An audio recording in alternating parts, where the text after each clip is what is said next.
Spring clean that podcast feed and skip the doom scroll. The Newsworthy gets you caught up on the day's news in less than 15 minutes and gives you some fun conversation starters along the way. It's quick, friendly, and informative. Search The Newsworthy wherever you're listening now and follow or subscribe to The Newsworthy today. Hello and welcome to 360 Gamercast, episode 778 for Tuesday, the 10th of March, 2026. I'm your host, Mark Webb, gamertag Pearson ID, Steam ID, Webby 360G, and joining me today is... Since I switch, that is it. That is it, yes, indeed. Everyone else has let us down, mate. Not good, is it? Busy lives and stuff, I guess. Yeah, indeed. So yeah, but it's all good. I've had a busy gaming week. I'm not sure if you have or not. I've no idea. This is what I'm here to find out. Been reasonable. I was at work for like three of the days, so Right, yeah. Didn't get a lot done then, but have in between. Yeah, and there's been quite a bit of news this week as well, which is quite interesting. So, looking forward to talking about some of the news. Which, I think we should actually start with the news this week, just to change it up a bit. What do you reckon? Let's fucking do it. I'm not too bothered, mate. It's up to you. It's your show. Let's do it. I can't remember if we talked about this last week or not. Because when I was looking on my news website, it was this week, but I'm pretty sure I might have discussed it last week, but I can't remember because my brain is awful. Highguard is being shut down on the 12th of March, which means it will have shut down only 45 days after its launch. That's pretty bad, isn't it? It's horrible. Yeah, and that's a free-to-play game as well. I don't know. It's shutting down, obviously. If it wasn't, then it would probably carry on for a bit longer. Yeah, but it's one of those weird ones because obviously this game was kind of involved in the culture wars. Tried to ignore it as much as possible. But I don't think you can blame people hating on it online for its destruction because it had quite a large player base on launch because it was also a free-to-play game. I'm just going to check, actually. The Steam charts. Yeah, so it had on launch day 97,249 people play it, which isn't a number to be sniffed at really. It's a decent-ish amount of people, but obviously the numbers weren't high enough. It didn't obviously keep that player base. I just looked, there was only just over 300 people playing it today. Which is a massive loss, and obviously it's not worth them carrying that on, unfortunately. So yeah, if you enjoyed it, it's a sad day for you, I guess. Well, that's it. Like people like that involved in the game, like obviously put their art, music, designs. Yeah, hard work, sweat and tears and everything into a product that is now just going to disappear into the digital ether. Yeah. And just kind of be one of those games that's brought up every now and again of like, oh yeah, I forgot about that. Yeah. Shame, really. But yeah, that's unfortunately the sad reality of live service free-to-play games. Yeah. This is why I'm like not a massive fan of them. I like aspects of them, like the social fact that they can get updated and all that kind of stuff. There's usually quite a few things to do in them, etc. But the sad reality is they have a shelf life. Yeah, and it's a sad thing because you think back in the day, like I'm going back many years, like if a game sold only that amount of copies on a platform, because we don't know. Did Highguard even come out on console? I have no idea. I didn't really. Yeah, it's on everything. Yeah, it's on everything. So Xbox and I don't know if it's on the Switch. It might not be on the Switch. Yeah, so we don't actually know what player numbers were on the system on those systems, but PlayStation usually has the highest out of all the platforms most of the time. So if a game had actually like been for sale and sold that, it would probably just have a small niche community.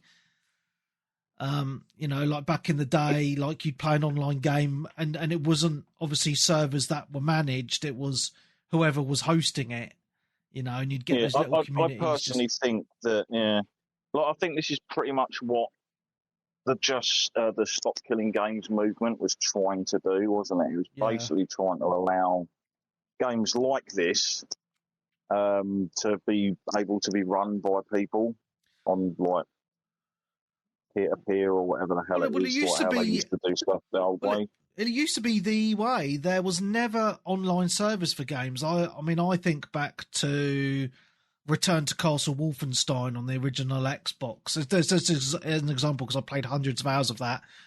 And it was always whoever had the best internet connection would be hosting the game out of our friends.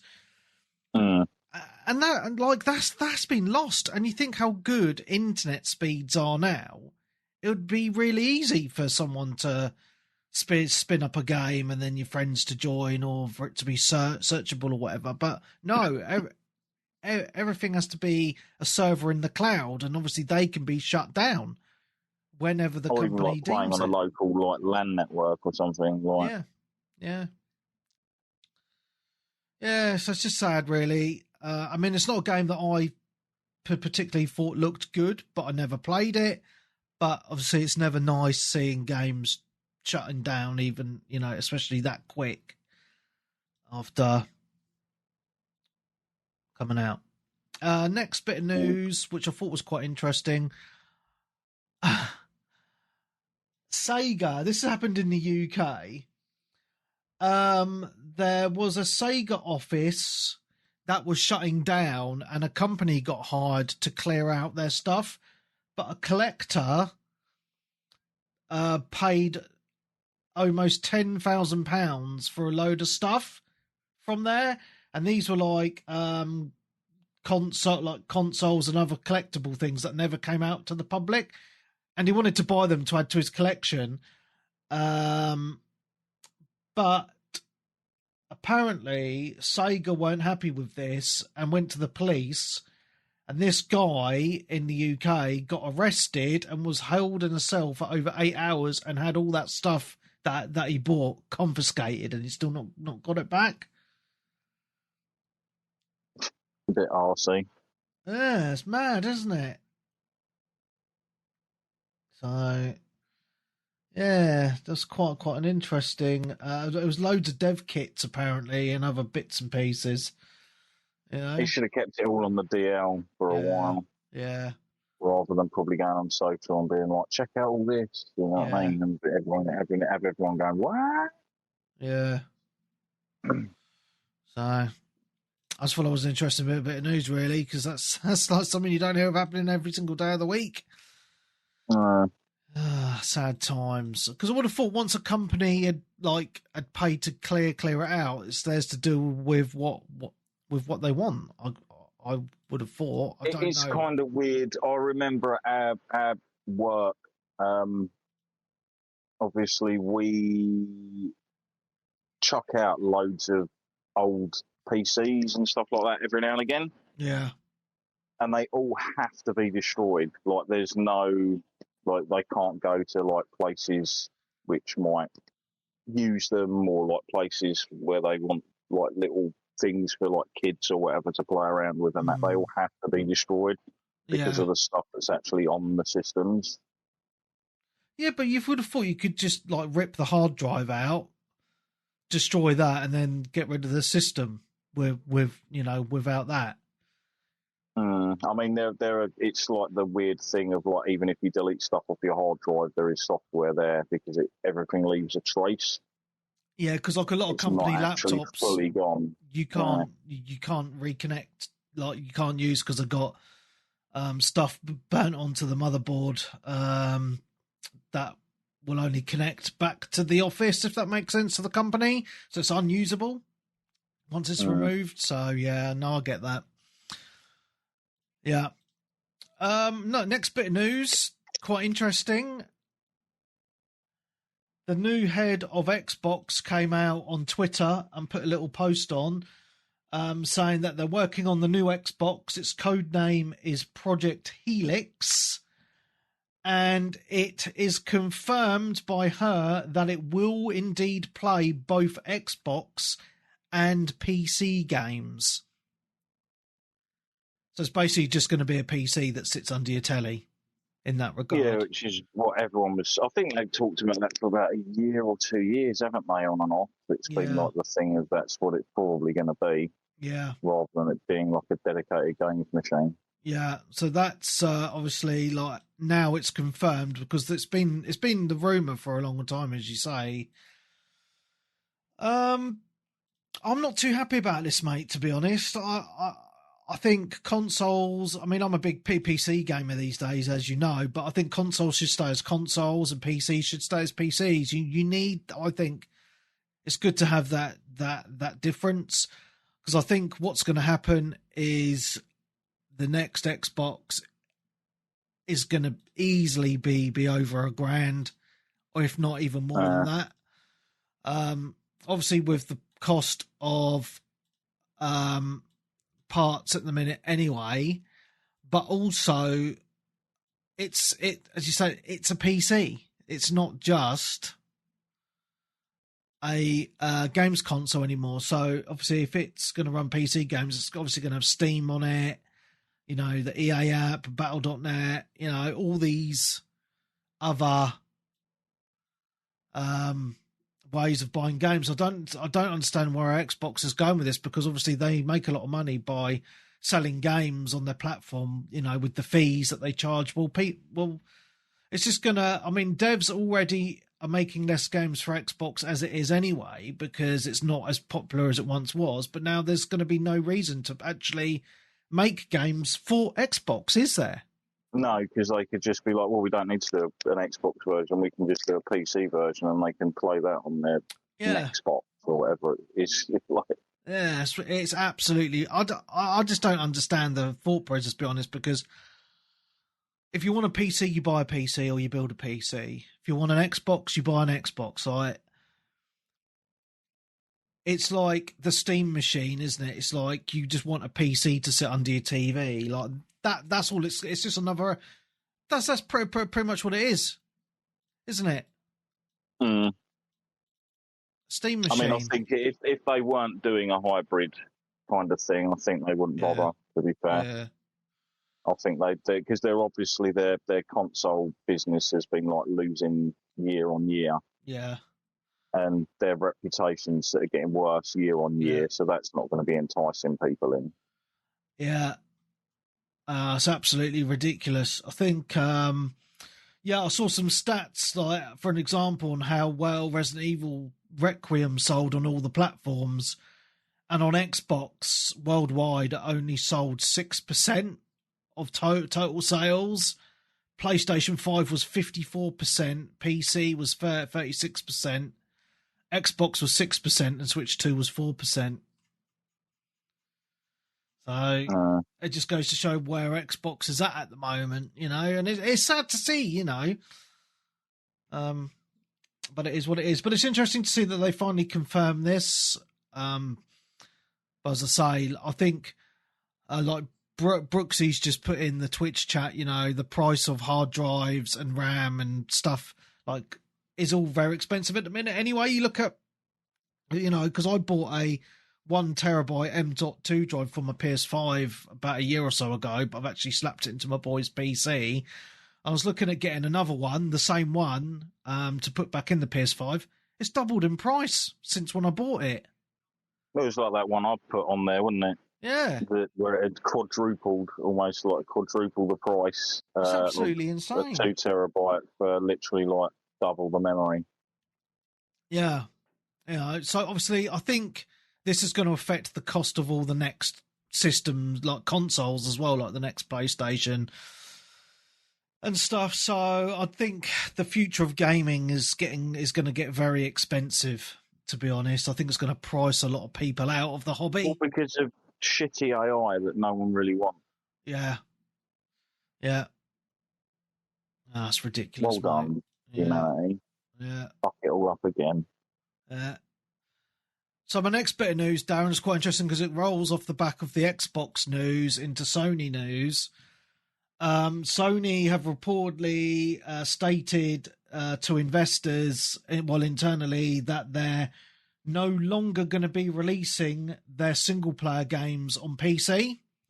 They're going to go back to having their exclusives actually exclusive to the system. And I'm thinking, and my thought process on this, and I'm probably right, is the fact that obviously the announcement of the Steam machine and now the announcement of the new Xbox playing PC games, well, that would allow you to play the PlayStation PC ports on an Xbox and on a Steam machine on your TV. And I don't think they quite like the idea of that. So yeah, I've heard this rumor, but it's not that. It's like, you want to give people a reason to own your console. We've always said this. Yes. When did Xbox's shits hit the fan? As soon as they gave people no reason to own an Xbox.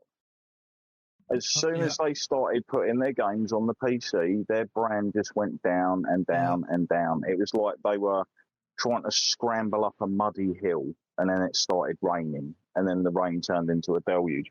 Like the consoles, year on year, are losing people over to PC because they're basically not giving people a reason to own the consoles outside of Nintendo, which has a very rabid fan base. And obviously that fan base is even ever so slightly different because it's like a handheld hybrid. Yeah. So like the only way you're going to actually pull people in is to actually have those exclusive titles that people are going to be like, well, I'm going to buy a PS6 because it's going to have this, this, this, and this on it. Yeah. The only problem they've got at the moment is most of their Western studios that they all banked on are putting out dog shit. Yeah. That people like. Don't get me wrong, it sells well, but it's got all those tick boxy bullshit in it that gamers don't actually want, and gamers have woken up to it. Yeah. Which is why a lot of their sort of franchises are teetering towards the modern audience, or whatever you want to call it. So they're going to have to start course correcting very soon. Yeah. Which is going to be very hard to do. Like I said before, I heard the leaks about the new Wolverine game, and I'm not fucking interested. I'm just not interested. I don't care how good it looks. I'm literally going to be waiting to hear more about that because those leaks were disgusting and it put me off buying it. Yeah. And after Spider-Man 2, that studio was on very shaky ground with me anyway. Did you complete Spider-Man 2? No. Okay. I think I could only put up with it for about 4 or 5 hours and was just like, oh. Like, it was just so much work. Visually, it's great. I know you're obviously going to talk about it a bit later on. Yeah. But yeah, they need to start sort of doing stuff to bring people in, but then they've got this problem of actually having the games there to mod in. Now, I know as a giggle, because everyone was expecting Ghost of Yotei to be their next announced title for PC. That's right. And I'm actually wondering if that's when we're like, right, maybe we'll start with this one because we exactly know what is exactly going to happen with this game as soon as it's on PC. Everyone's going to mod her out and put Jin in it. Well, that and obviously, basically, and obviously, it's open for everyone to see how many people are playing it on Steam. So if it doesn't sell well, everyone knows. There's no hiding from it. Whereas on the console, you don't know. Yeah, I mean, on the, I think I've stated before, they don't sell particularly well anyway when they go over onto the PC. No, because they always re-release about 2 or 3 years later. Yeah, because that makes sense. Because why would you like? It's literally like, oh, our studio's putting out. It's almost like Xbox per se now.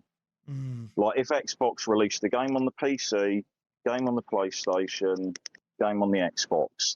Where's the worst platform to play their own games? Yeah. The Xbox. Yeah. Like, it's not good advertisement. And it'd be the same thing with Sony. It'd be like, oh, we've spunked all this money into this platform exclusive, but it's going to look and play better on not our machine. It's not a good look. It doesn't make sense. It just does not make any sense. Like, if you're trying to build a brand, sell hardware, and all that kind of stuff, it's just not not good.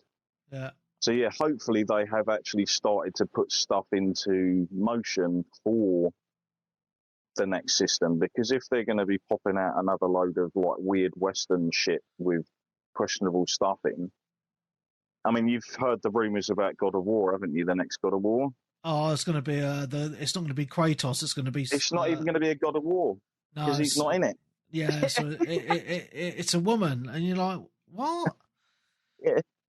Well, It's don't get me mad. wrong. I think that's quite a good idea, because I always wanted to know more of her story anyway. Because when you come into God of War, she's already passed on, sort of a thing. So it would have been interesting to see how that kind of come about. But during this classic time of, we'll say, like just gender swaps for all your fucking main game characters all the time, it literally falls straight back into that again. Yeah, 100%. Where everyone's going to be like, oh, right, can't play as Kratos now, got to be a woman. Oh, Ghost of Yotai had to be a woman, and so, like, blah, blah, blah. It's going to be all that kind of thing. And I think they're struggling to find something that more of a gamer audience are going to gravitate to, because that's what PlayStation originally started off with. They, as much as obviously like modern developers and that hate it, they don't particularly like the traditional gaming audience. They're always trying to appeal to a wider group, which doesn't actually exist. And generally, like, the actual players prove time and time again that actually selling to the base demographic is your best option if you want good sales, and someone like Sony is going to want good sales. I mean, going back to the Spider-Man games, the first Spider-Man game did really bloody well. The Spider-Man Miles Morales game did okay, and Spider-Man 2 did worse than the first one. Yeah. It's like diminishing returns kind of thing. Yeah, 100%. So yeah, it is going to be weird, and that's why they have done it. I think it's a pity they couldn't have cut off that exclusivity thing earlier. Yeah. It would have made more sense. But yeah, they're going to have stuff in the future. They're obviously going to keep their live service games multi-platform. Yeah. Which again is kind of a bit of a slight really, because I remember when obviously Horizon, it's a PlayStation franchise, and they did the Horizon Hunters Gathering thing, didn't they? Yeah. It was on the PC. It wasn't on the fucking PlayStation. Where the home of the actual game was, and it's just like, hold on a minute, like that's a bit of a fucking bit shitty. Yeah, I don't think it did very well, that Gatherers thing. It was a closed, like, people posted up the things, but it was a closed beta that was only running at certain times a day and stuff, and it was invite only, so it wasn't an open or anything. So right, because I would have checked it out to try it, because I still, like I said, I like the look of the art style and stuff, and it might play really well. And I just hope some of the other characters have got skins so you can get rid of random shit like Diabetes Leg. Which is just so fucking stupid. Oh my goodness. So talking about another game then that was in the news this week, and a new release from Bungie, Marathon, came out. I don't think it's done as bad as what I thought it was going to do. So it's peaked at 88,337 players on Steam. And currently there's 73,290 people playing it just on Steam, which I don't think those numbers are that bad. Now, sales-wise, Bungie and PlayStation probably aren't happy with them numbers, but I don't think that's that bad. No. Just on PC. It'd be interesting to know what it's how it's done on PlayStation and Xbox. Yeah. So, but obviously, we don't see those numbers, but I don't think it's too bad. Obviously, I would have thought like massively popular games do obviously have hundreds of thousands, but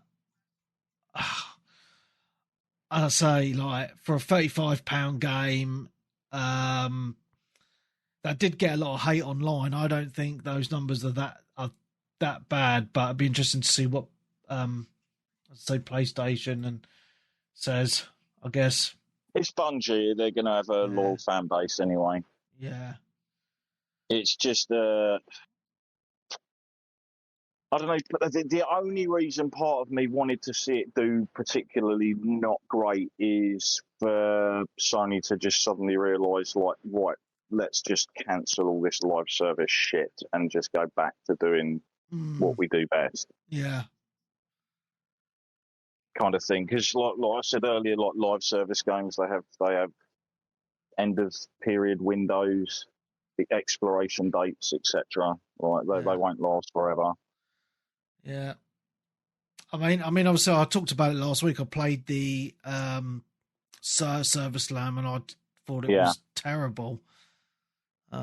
To be fair, just a poor Ark Raiders clone in first person, to be honest. But I'll be interested to see how it does. I do predict that it's not sold what they wanted it to, but it's probably done enough for them to keep it alive for a little while at least, I think. Wait to see the if it goes on sale at some point soon. That's when you'll know, because they'll try and get some more players in. Or if it hits PlayStation Plus in a couple of months. Yeah. Okay. Where else was I? Yeah, some sad news from gaming. I talked about this in our chat, Darren. Gang of Dragon, which looked awesome, like those trailers we saw. Yeah. NetEase, who was funding and I think they were publishing it as well, have cut funding for the game because it needs an extra $44 million to finish it, and they don't want to spend that much money on it. Made by the Yakuza and Like a Dragon dev, the dude left with some people to form Nagoshi Studio, which is why it looks very Yakuza-y, which is why I particularly was looking forward to this, because great games. It looks like it's going to probably be cancelled unless it finds the funds.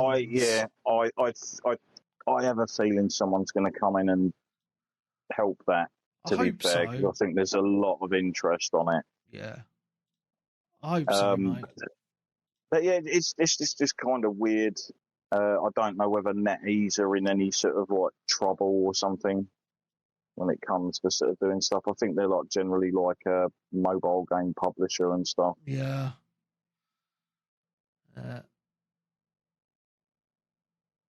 Sad times, they'll probably get bailed out by like Tencent. Although there has been, I have seen rumours about possibly, like, was it Trump screeching about not wanting Chinese companies to own much of like Western properties and stuff? Yeah, so there was talk about getting like Tencent to basically like drop all of their like Western sort of gaming division stuff and leave them. Like, I mean, it works. It works both ways, right? Because in China, in particular, Western companies can't go in and own stuff because the government pretty much owns everything. It's like that. It was like that in Japan as well with some of their corporations. Yeah, okay. If they're going to be bought out, it'd be by their own. Yeah. Company is in their country rather than a foreign investor or something. Yeah. I mean, you could own a percentage of a share or whatever, but when it comes to outright control and that, I think it's pretty much frowned upon. Yeah. Yeah. So, and that's all the news I had anyway, that I could find for this week. But it's been quite interesting, all these little bits of news. So, shall we move on to some games played? If you have no other news for me, okay.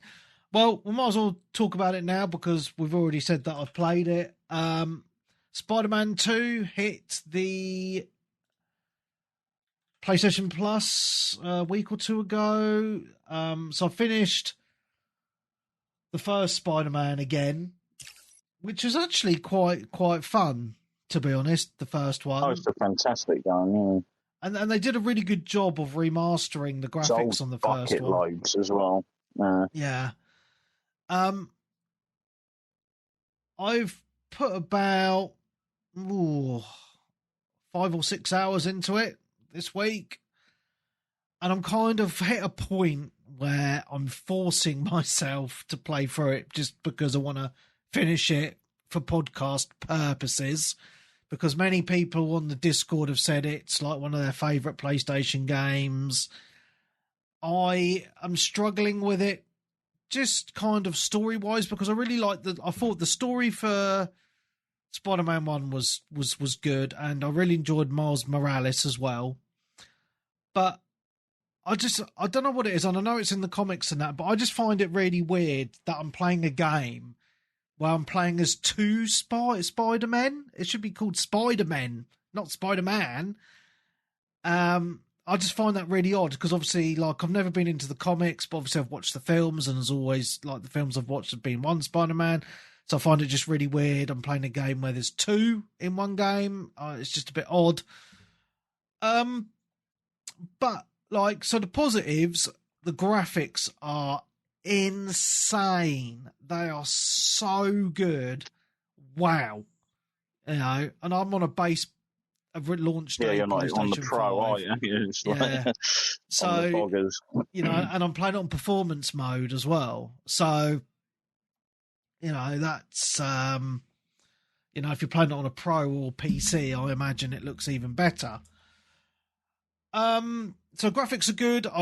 Obviously, it's pretty much the combat is very similar, but they added more into this one with more gadgets. So you have to hold down either L1 or R1 and one of the face buttons to do gadget moves. And you got like claws that come out the back of your suit, and you got these little bombs that like grab the people together with webs when you're, you know, which are handy for a lot of enemies. So that's okay. The city is large, just like the first game, but you've added the web wings into it now, so you can glide around, and the way that you get around the city a lot quicker is there's these air currents around the city. So if you get fly into them, you basically just get boosted around. So it's a lot quicker, which is quite handy. It is cool as well, I will say, like the fact that both Miles and obviously Spider-Man play completely different from each other. They have like slightly different abilities and stuff. So it wasn't just like a complete like rip-off of the same stuff, but different person. Yeah. But I'm just finding, because I'm kind of a completionist in these sort of games, I like to be in an area and clear up all the side shit.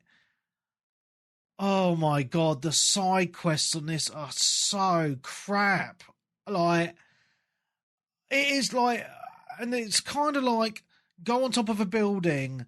Oh, I need to make some new, like, plant DNA to help out the community. So then you're fanning around doing this plant DNA bollocks. Oh, this is so boring. And then there's loads of missions where you're riding a bicycle around. And I'm like, I'm Spider-Man. I shouldn't be riding a fucking bike for ages.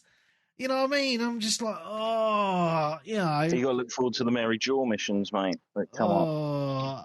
Well, you know, with Mary Jane, just like, I don't know what they did to her face, but fucking hell, they uglified her from the first game, especially, you know. But, you know, it's just, and I'm trying to be as objective as I can. I try, man. I'm tried, right? Because obviously I've had a lot of discussions about, I think it's woke and all this bollocks, but you can't get away from it. Like, the character designs, like on most of the characters, are like, you know, what the fuck? Yeah, like, they just look silly. That's all I'm going to say, right? And they're tick boxing. You've got black woman who's deaf, so, you know, they're doing the sign language. Yeah, I'm pretty sure she was in Miles Morales as well. Yeah, more than likely. I can't really remember. Established, yeah. but I just feel like in a lot of this game, there's a lot of tick box exercises on characters. There's a lot of social talk about saving the planet and pollution and jazz hands clapping, mate. That was my favourite. oh my goodness, is that Let's in? listen to jazz hands. Yeah, there's jazz hands clapping, mate. There's people doing jazz hands instead of clapping because it's triggering for people. Oh my god! And then as I was going around the city, I found the street with all the flags, and I was like, "Oh my goodness, I can't believe this is real." So yeah, there's a lot of social engineering like in this game, which I can't just unsee it or let it go. Like in my mind, I was just like rolling my eyes, thinking, "What the fuck has gaming become with all this bullshit in it?" You know. And it's because it's just in your face, you know, because and it's just frustrating because underneath that social justice bullshit is a pretty fun game, you know, like the city's really big, it's well designed, the combat is fun, the graphics are amazing, but it's just like I was doing like a main mission yesterday, and I spent like an hour walking around a fairground, going on fairground rides. And I want to fucking play Spiderman, swing around and fight some dudes. You know what I mean? And I'm like, they're having these stupid conversations, walking around like, fuck's sake, let's get to some gameplay. Yeah. It's the interactive storytelling and stuff. To be fair, I don't mind that in games. To be fair, although there is certain games where I think certain things should be done in just a cutscene. It's just like, don't make me play this, just show me this in the cutscene. I'm fine with it. Yeah.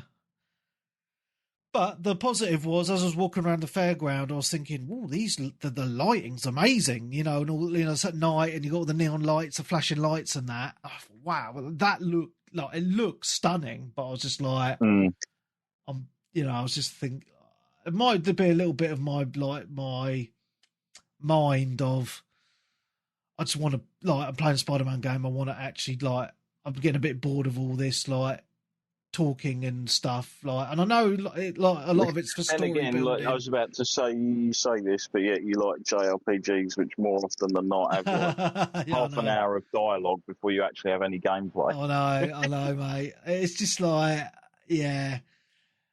I don't know. But it's a good game, but like you say, it was just kind of bogged down with, I think, too much going on in it. Yeah. Too much of that, and the controls are a bit fiddly and stuff compared to the first one as well. It was like overcomplicated, and it didn't need to be. Yeah, for pulling up all the gadgets and then knowing what button a certain gadget's on, and it's like all the buttons. But I think I'm going to carry on playing it though, just because, as I say, the graphics are good. I've got no other PlayStation game I'm really like playing at the minute, like apart from Gran Turismo, which I play nearly every day anyway. But there's no other single player big game that I'm kind of really wanting to play at the moment. I'm kind of waiting for Crimson Desert to come out. That's what I'm hoping. Not long now. No, it's only a couple of weeks. So yeah. So that's it. Oh, and the other thing I remembered, I just remembered because I'm showing it on the stream at the minute. What's her name? There's a lady in a black outfit. I forget her name. Black Cat. And that ticked another box because she goes on about saving her girlfriend. And I was like, well, that's another... which is completely against the comic law. Is it? It's made up. Yeah, it breaks the canon. That's not real. That's just added, like you say, to tick a box. Yeah. So when that came up, I was like, fucking hell, mate. I've got a list of boxes that have been ticked now. I think I've got them all. That one was actually more egregious because it's like, hang on, this is actually an established fucking character, and they're not like that. Yeah. They're literally like almost like Spider-Man's Catwoman type character. Right. Yeah. Oh, okay. Yeah. So it's just It's I'm gonna carry on calling it Spider Woke 2 because I like to have a laugh, but it's sad, but it's half true.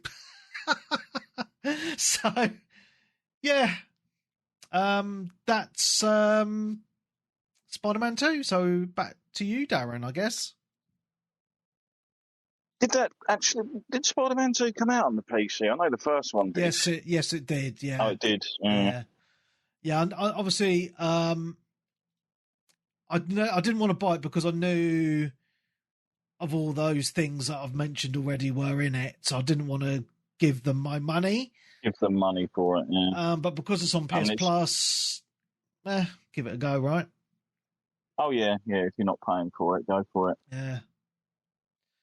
So, but apparently, on PC, if you buy the Saudi Arabian version or whatever, there's a few versions. Like there's a Russian version and a few other like it doesn't have any of the flags and stuff in, and they changed some of the bits. I think it gets rid of the flags, gets rid of the BLM stuff, and it gets rid of that mission where you help the two gay boys go to the prom as well. So the best version of the game. Yeah, pretty much. Yeah. Oh, but yeah, I finished a game this week. Ooh. Pretty obvious what it was. It was Resident Evil Requiem. Why am I not surprised? I think most people who started it have finished it now, because it's just one of those games you can't put down once you picked it up, right? It's pretty much almost like that, yes. And I think when I spoke about it last week, I was about 2/3 of the way through the game anyway, or just under halfway, or just over halfway, something like that. Nice. I really, really enjoyed it. I wouldn't say it's like a 10 out of 10 absolute masterpiece. It's an amazing 9 out of 10 game. Probably easily the best game I've played this year so far. Excellent. As usual, there's a couple of little niggle bits I've found with it, including like one scene that should have just been a cutscene. Right. Oh, okay. It's set in the past. Okay. And it is basically you just running around navigating a bunch of scripted events, and you can be killed there, which doesn't make any sense because if you died, then you wouldn't be alive and the game wouldn't be taking place and none of the events would be happening, would it? So this doesn't make sense. So why is it fucking here? Oh, I guess they just wanted to fill time. Wow.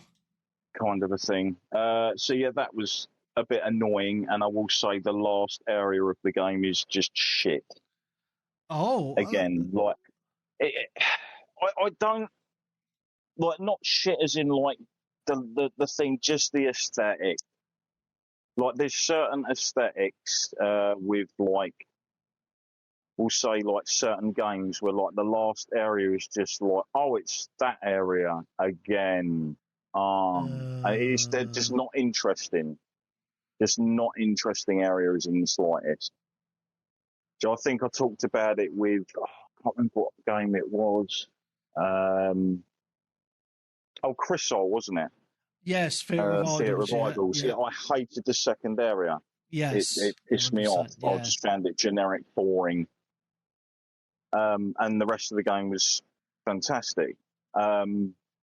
Cronos, might talk about that a bit later on. Every area in that you go to is a fun, interesting place to explore. And in Resident, you just end up in generic final area again.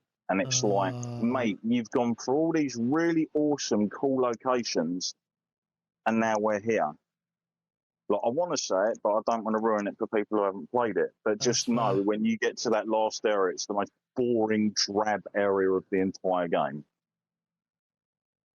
Yeah. And that kind of bummed me out a little bit. Like, I get that's kind of the area we were going to, but I was like, you could do this in a far more interesting manner than the way you kind of did it. With it being like this sort of location yet again. And think like I that's say, the it's a shame when you have like some really fantastic areas and things that you go through. yeah. I think that's the first kind of negative thing I've heard anyone say about it, because all I've heard is praise, praise, praise from everywhere. So, Well, if you ask me, I'll give you the real lowdown, mate. yeah, well, we know what you're like, Darren.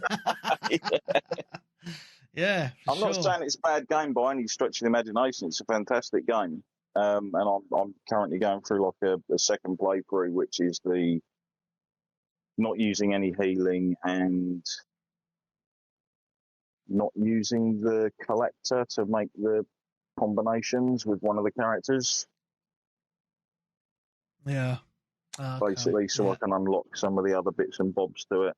But yeah, it is a very interesting game, and I have liked watching people kind of working it out, because there's a lot of workarounds that you can do for certain stuff when you know how the game operates. Like I said to you before last week, like when a monster's doing certain things, you know any ammo or thing you do at them isn't going to do anything, so there's no point. You might as well just conserve your ammo because it's not going to do anything, because game says this is happening, so this is happening. Kind of thing. Okay. But the funny thing that's actually really weird with it is there's a really stupid, I will say it's like actually, it is kind of stupid. So there's a trophy in the game, and it's like a challenge, and it's basically for completing the final puzzle. All right. So there's a lot of things that will turn up in the game which don't necessarily have much of an option, like where you're like, this doesn't really make sense. Like, I can take it there and do that, but it doesn't really give me anything useful. And then the way that people have actually sussed it out is kind of crazy. If people are actually going for that, they'll understand that there's basically a certain area of the game where you get to it and you have to sit there and wait for 15 minutes or more. What? Yes. What the fuck? Just literally sit there for 15 minutes or more before you activate something.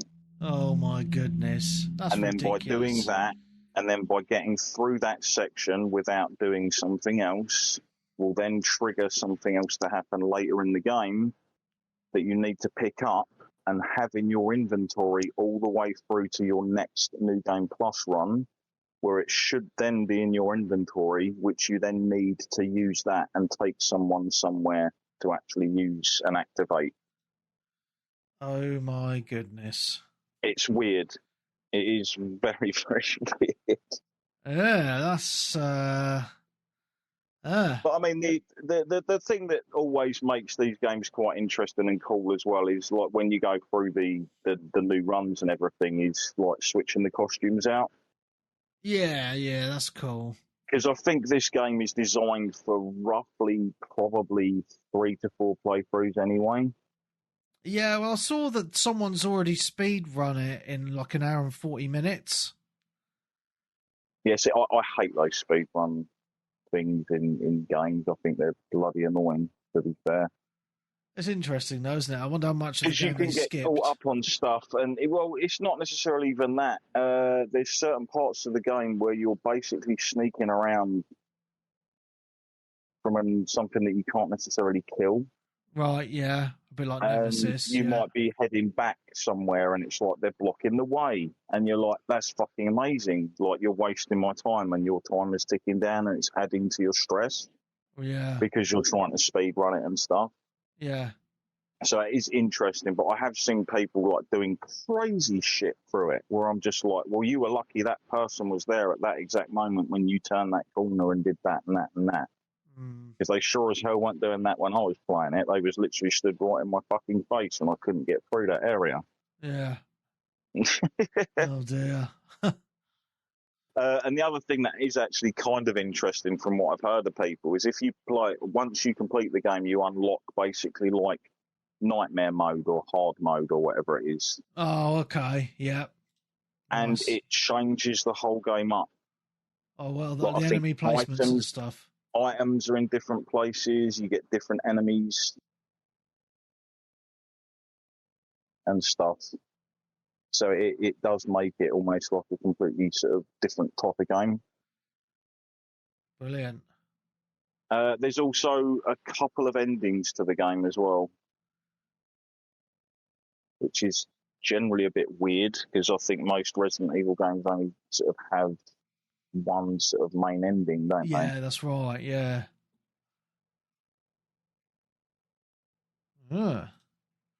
Cool though.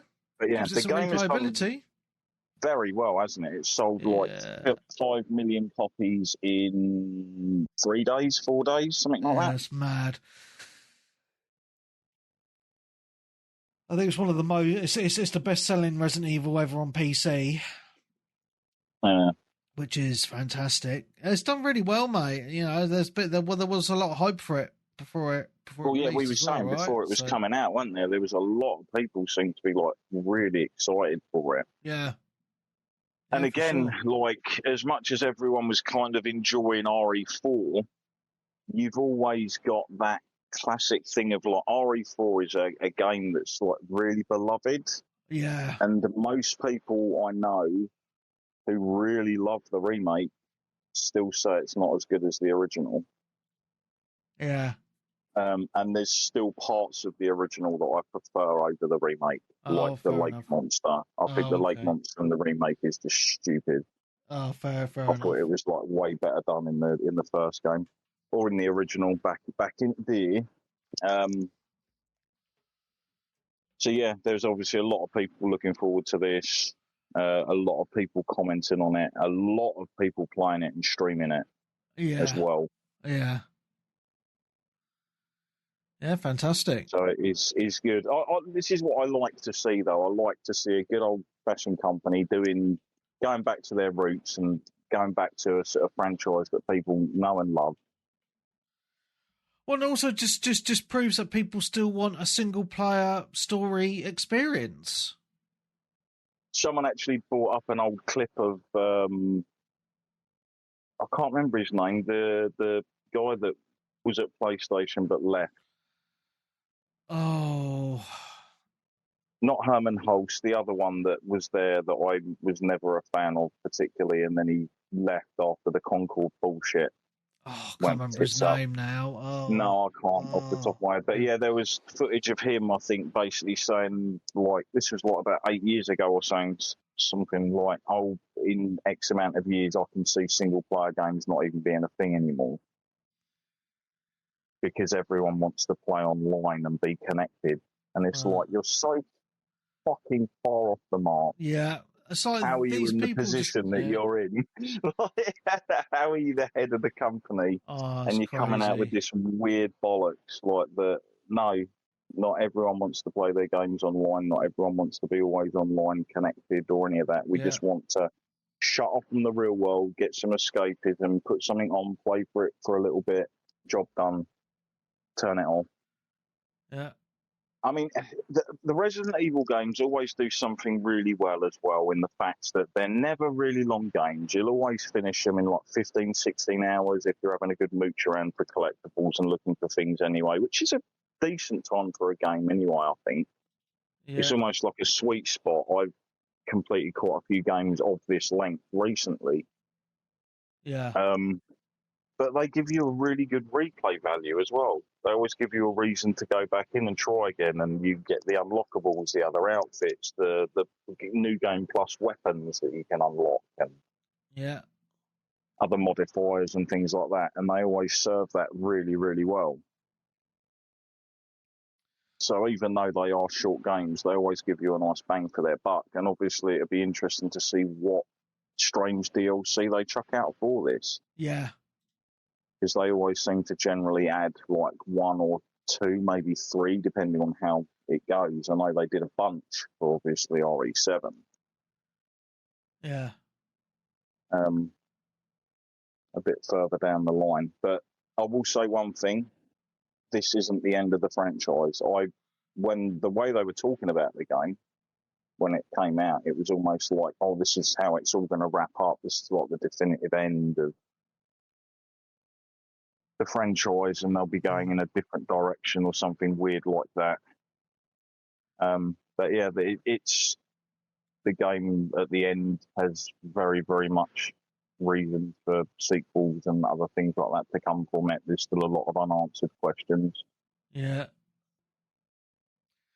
From a ton of characters. And I will say the Easter eggs in the game are absolute chef's kiss.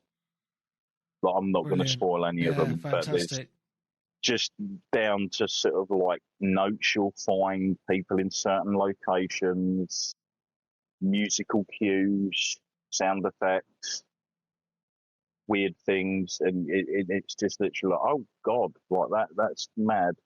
Because it was like I was in one area and I kept hearing a weird noise, and I was like, what the hell? And I turned around and something happened by a wall, and I was just like, what? Like, and chuckled because it was completely out there. Doesn't really make too much sense, but obviously, if you've played RE2, you'll know. And if you've played through this game, you've probably bumped into that weird little Easter egg that's just completely just caught me off guard. So yeah, definitely one for you to look forward to when you get hold of it eventually. I think you'll have a I will get to it. I'm just waiting. I just money's a bit tight, really, to be honest, and like spending that amount on a game, like I really, really want Crimson Desert. So if I was to buy one game this month, like Crimson Desert is one out over this, because I know. I mean, the funny thing about Crimson Desert is all the people that have played it have basically pretty much said, like, it is what it says it is. Like, yeah, it looks so good. And I'm not taking anything away from Resident Evil because it looks fantastic and I really want to play it. But I know, give it a few months, the price will drop on it, you know, so that's when I'll pick it up. I've become a little bit more patient these days, to be honest. And also because this is a gory horror game, you'll only be able to play it at certain times. Yeah, I'm restricted on when I can play it. So as well, that's kind of was my thought process on it, to be honest. Because you know, when I'm gaming in an evening, like a lot of the time, well, I don't do a lot of like. Recently, I've been spending time with the missus in an evening playing Final Fantasy 14 or watching stuff. And then when I game on the weekend, it's during the day and I'm gaming with the kids. So I'm kind of like, well, what do I sacrifice in an evening? You know, when the kids are asleep to play, if that makes sense. So I will say though, I think like if you're playing it and your missus is watching and stuff, like it won't take you long to go through the game. Yeah, true. Like length of time wise and stuff, and you'll have a lot of fun. Yeah. Awesome, man. Yeah. I look forward to playing it, man. Like everyone I know, as I say, is raving about it. So good times. I can't wait. Looks fantastic. Cool. Back to yourself. Yeah, so I did actually start another single player game this week. I don't know if you've played this or not. I can't remember our conversations on this. Oh, I don't really think it's been discussed much on the podcast, so I don't think you have actually. Kingdom Come Deliverance 2? Oh, right, yeah, I do have this. Have you played it? Much of it. No. I started it, and I never got on with the sword combat. Like, I literally just couldn't get on with the sword combat, and I just kind of was like, I'd rather play something else, and never went back to it. Now, what I will say, I've only played, and then let me get this right. So the reason I'm playing this is it's on Game Pass, and I'm playing it on PC Game Pass. I have played 5 hours of it. Okay, so I've done, a pretty decent amount of time. Graphically, looks amazing. Absolutely. I get, I just want to say a big hello to Cutty in the Twitch chat. I've just seen you said hello.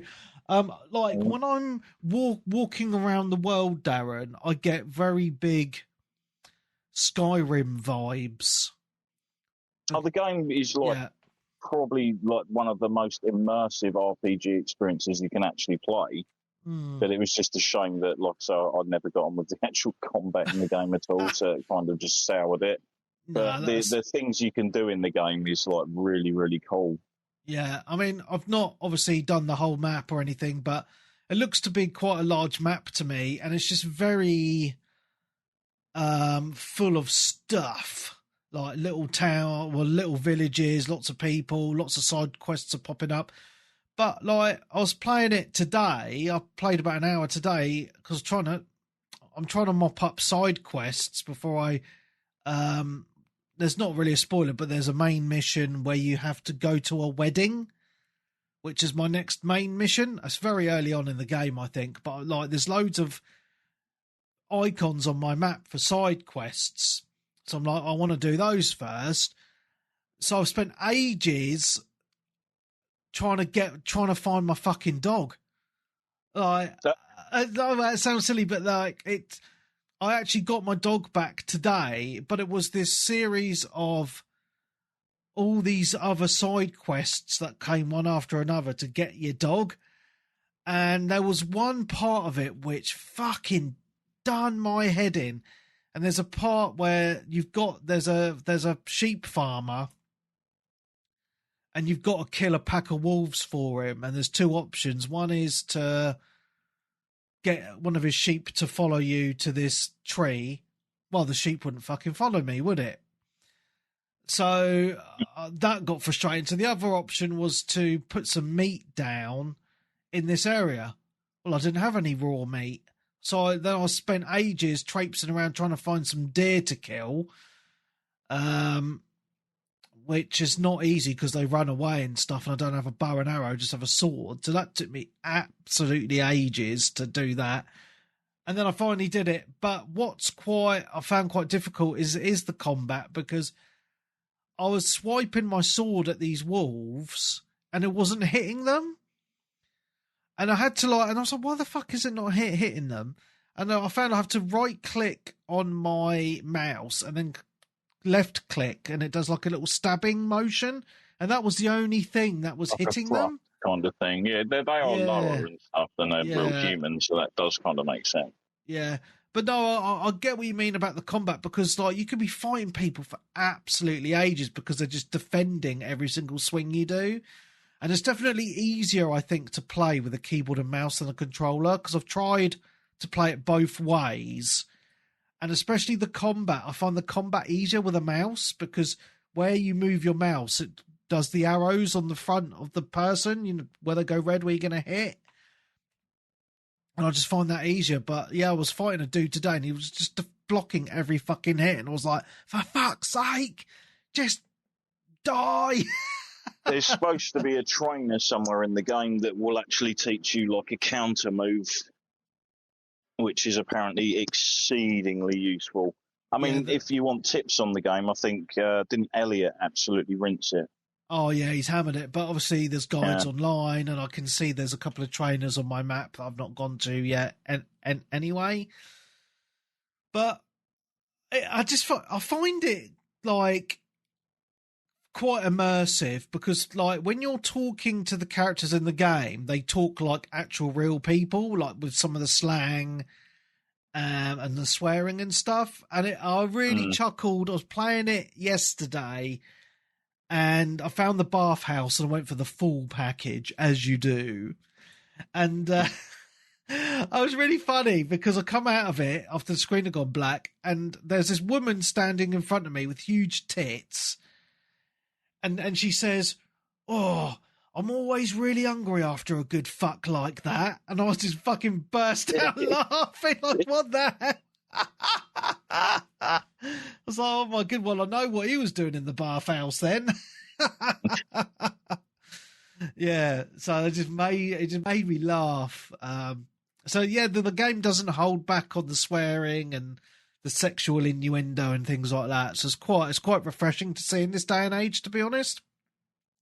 Yeah, I mean, I got great fun watching. Like, there's a chap on YouTube, Worth a Buy, who I watch every now and again. Yeah. And when he was basically talking about the game when it first came out, and he was sort of like I think he ended up spying on someone, and basically, like, he kept playing this woman at like a dice game, All right.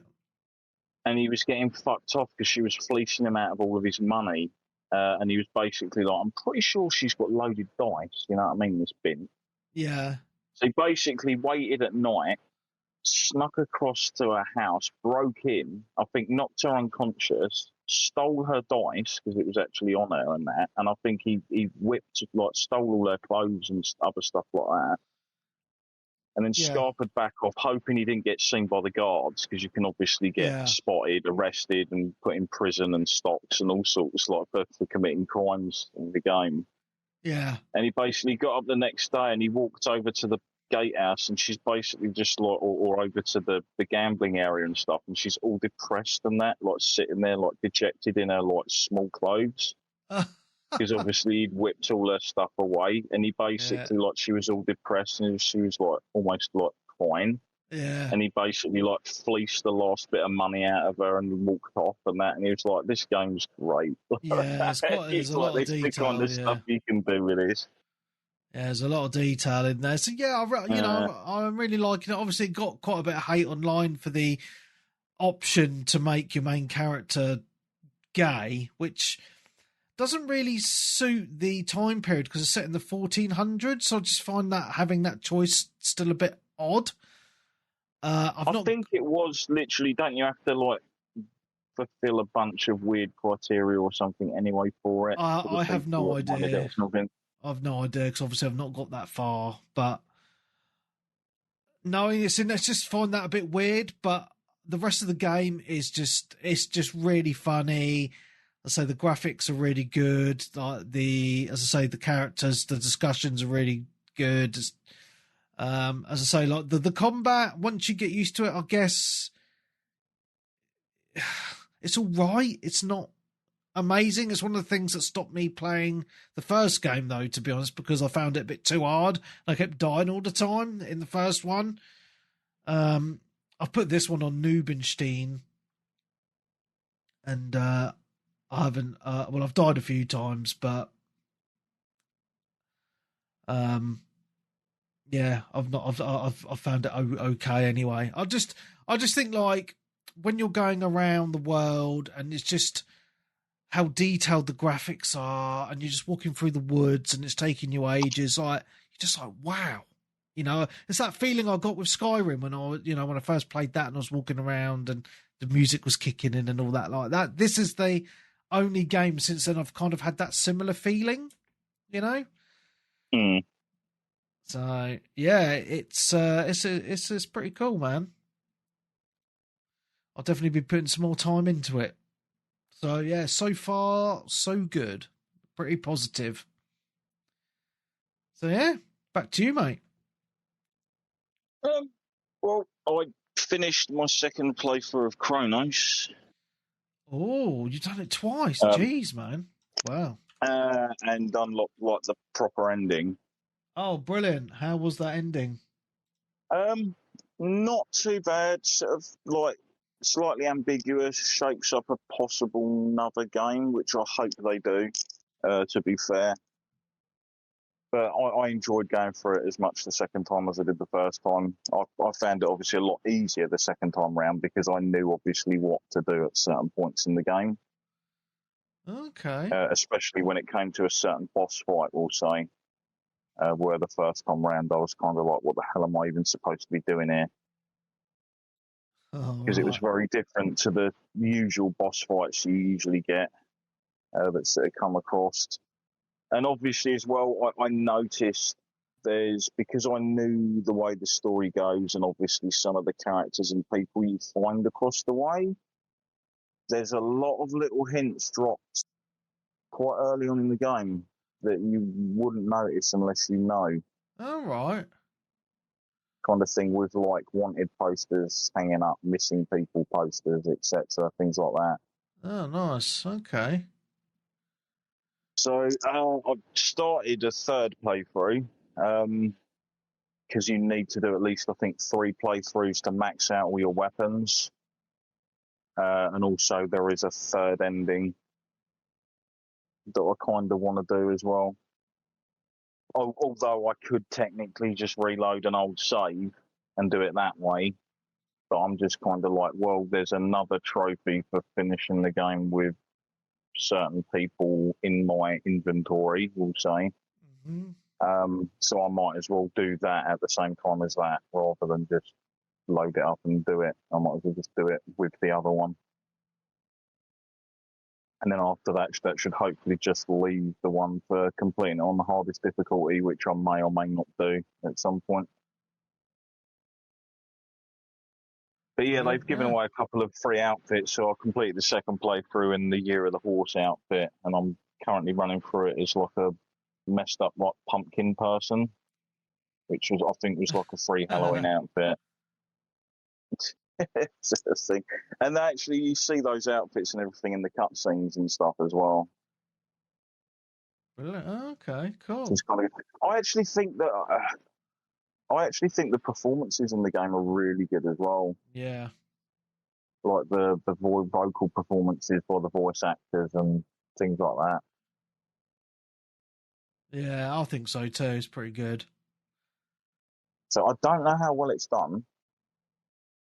But like I've said before, and most people probably know, if you like Dead Space or you like Resident Evil, try Cronos. Yeah, that's a good game, man. I really enjoyed it myself. Very good, yeah. Yeah. Fantastic, mate. Good times. So, yeah, there's that. Cool.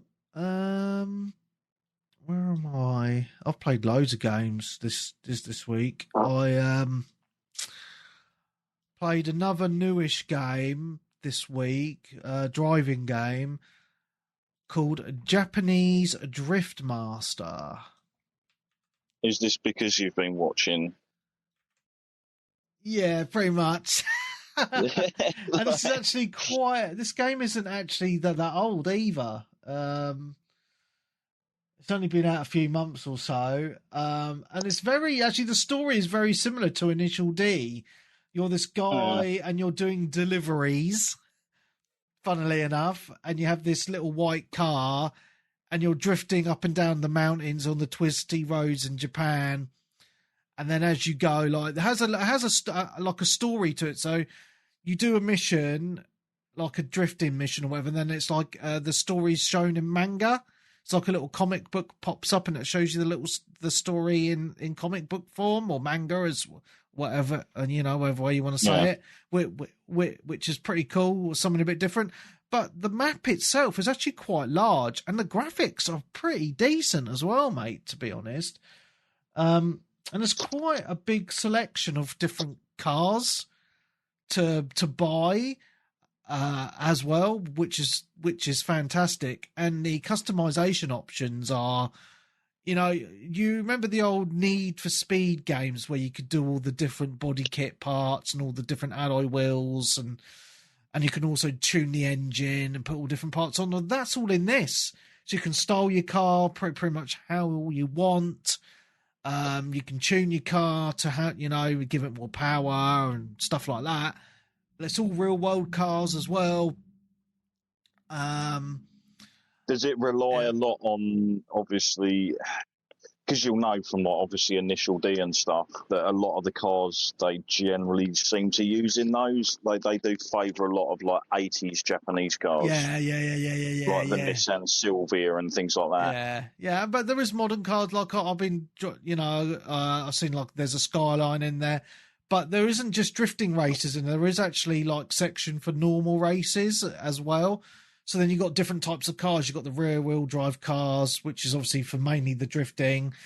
And then you've got the 4-wheel drive cars, which would be better for normal races. But the game is basically mainly about the drifting.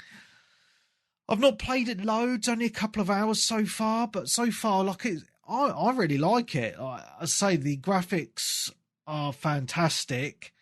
And it's kind of that, like a lot of the cars are like that era of cars I like, like the 90s, Early first need GT Gran Turismo, sorry. Yeah. I almost did GTA again, as I usually do when I talk about Gran Turismo. Yeah. So it's just, it's it's a fun game if you're into like your drifting and or just cars in general. I think you'd really like this, and as I say, like the map, it's like like when you're playing like a Forza Horizon, the open world map, like this has got quite a large and detailed map, and it's just fun to just drift around, like say all the beautiful areas, and even doing your little delivery jobs is fun because it's done in kind of an arcadey way where you get like style points. So the more you drift towards your delivery, the more points you get, if that makes sense. And then it's like Crazy Taxi. Yeah, and then you earn money, and then the money you get is obviously buy more cars, upgrade cars, carry on the story, do some side missions as well. Yeah, it's a cool game, man. I'm just like, the first thing that wowed me was just how gorgeous it is. It just looks stunning, man. It really does. So definitely a game I'm going to be putting some more time into. I don't think it's a very popular game. Wheel compatible and stuff? I think so. I mean, I've just been playing it with a controller. But I did read something in the Steam discussions that people are using it with a wheel. So, yeah. But games like this, I'm just happy you using a controller with, to be honest. So, yeah, give it a bosh, people. If you like that, if you like gorgeous looking games, pick it up. I believe it's on consoles as well. So, yeah, give it a bosh. A Japanese Drift Master. Let's drift. Boom. Back to you, Darren. I'll just quickly fire through. Obviously not a bunch, but like toss it back and forth on things. So obviously Space Marine 2, I've still been playing. I have almost, I think I'm literally something like 100 XP away off from like finishing like my first level 25 on the Tech Marine. Oh, that's yeah. So I've played quite a bit of it this week myself with Darkest Frost. We had cool. We did two evenings on this, quite long sessions, and like he's played it more than me. He's prestiged the character, but we were playing as just like the bog standard character classes that have been in the game for ages. So every time a rando joined us, it was always a Tech Marine because that's the new one. But man, like this game is still so fucking good. Like I guarantee you, the bloke that joined you couldn't believe his luck. He was probably like, "It's no one's using him, sweet." Yeah. I love this game, like because I hadn't played it for quite a while because I've been wanting to play it with someone else. I like playing it in co-op, so Frosty was like, "Oh, let's play." I was like, "Yeah, fucking!" I jumped at the chance to play it, and yeah, the only thing I don't like, there's these new, there's this new enemy type that just jumps on you and fucks you up. Oh, you're talking about the Hellspawn by any chance? Well, the big hulking sacks with the fucking fleshy arms that whip about. Yes. Yeah. There's chaos enemies. Yeah, they're fucking annoying. Yeah, because I was like, I kept on getting down. I was like, I'm getting down shitloads more than what I usually do when I played it before, and it was always those fuckers. Yeah, but, there's like 3 different variants of them, and they all have slightly different attack patterns. It's like you have to learn each one, and if you're trying to get headshots on them, it's quite hard because it's kind of like a malformed face in the middle of their chest. Yeah, because the rest of it's like hulking biomass. Yeah. But man, it's like one of those it's one of those games like I get the vibes of like playing Gears of War on the 360, like even if I'm replaying a level I've done before, I'm still having a lot of fun because in fact, I will say, like, as much as I love Gears, I would say Gears is more clunky than this. Yeah, this is very refined. This feels it feels nice and responsive, even though you are playing basically like human tanks. Yeah, 100%. I like this is a game that I've said so many times that Peebs needs to fucking get it. He'd love it. playing it with his mates. I think he's played it, or he's waiting for it to drop in price or something, isn't he? Yeah. Yeah, I mean, getting this on Game Pass was a good win for Xbox because obviously it's got a lot more people onto it on there. They chucked it on there, like, didn't they say that? Didn't people say they chucked it on there, like, just after it basically stopped playing, like, getting Game Pass? Yeah, that's right. Yeah, because obviously he's PlayStation now. But no, it's a great game, and it's really cool that they keep on doing these updates as well, like adding extra levels every now and again, and these new character classes, even and new enemy types. Even though they're annoying, they're looking after the game, which is really cool. And I think that's what's keeping people coming back and helping to keep the player base active as well. Definitely. Also, one of the things I have noticed with the game as well over time, with like putting in a lot. I mean, I've put in, let's have a look, 424 hours. Wow.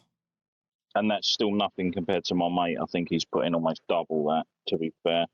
That's crazy. All the weapons are generally really good to use as well. Like, I haven't really used any weapons where I'm like, well, this sucks. Wow. That's mad. Yeah. Yeah. But yeah, I've been talking with him, and like, we're both under the idea that they will probably do a year 3 content for this game as well. I hope so. Yeah. Yeah. Did this? Are these the same people that have just made Toxic Commando? Yep. Yeah, because that's out this Saber week, Interactive. isn't it? Yeah, they're becoming a bit of a really good. Yes, it's out this week. Yes, and I'll be picking it up. Yeah, the 12th. Yeah. I think Peeves is picking that up as well, isn't he? Brilliant. Hope so. But yeah, they're becoming like one of my sort of like developers where I know the game's going to be fun, enjoyable, and quite polished, and it will play pretty well. Yeah, for sure. Because, like, obviously World War Z was the first one of theirs that I kind of played, and it was the game that spawned off their Swarm tech, which is what they've pretty much used for most of their other sort of titles, except the weird sort of ones, because they do a lot of those sort of like bus simulator and things like that as well. Yeah. Type of games. Yeah.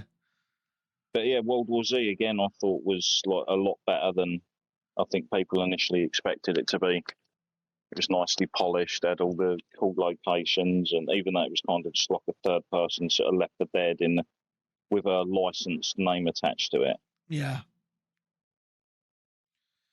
Yeah, man. So yeah, I'll definitely be playing some more of this. You know, if you want to jump, if you need a third, just let me know, mate, because I'm really loving it again at the minute. It's probably one of my favourite co-op games at the minute, because I've been playing a little bit of Helldivers 2 the last week or so with Tag, and that's been fun as well, but I think this is way more polished than Helldivers as well. I think out of the two, this is probably the one I think is better at the moment. It's a very, like, I still even remember when they first showed the trailers off for the game when it was sort of coming out, and I was like, it was in that kind of, I don't know, it looks a bit too good to be true, because as much as I kind of fondly remember the first Space Marine game, I don't remember it being that great. You know what I mean? Like, it was almost like a double-A attempt at a game that's usually like a triple-A sort of type of thing. Whereas this, it's like a double-A effort, and they've pulled off a triple-A. Yeah, for with sure. It. Yeah. Like I say, the visuals are fantastic, the sound effects are fantastic, the gameplay is fantastic. It's got a ton of longevity outside of the main campaign. Yeah. The only downside is I know quite a few people who just thoroughly enjoyed it, went through the campaign, and that was kind of it. They did a couple of operations, and then that was it. Whereas, like, the whole meat and potatoes of the game is the operations, the co-op. Yeah. And the different classes and the unlockables and stuff. Yeah. Yeah, for sure. Fantastic game, mate.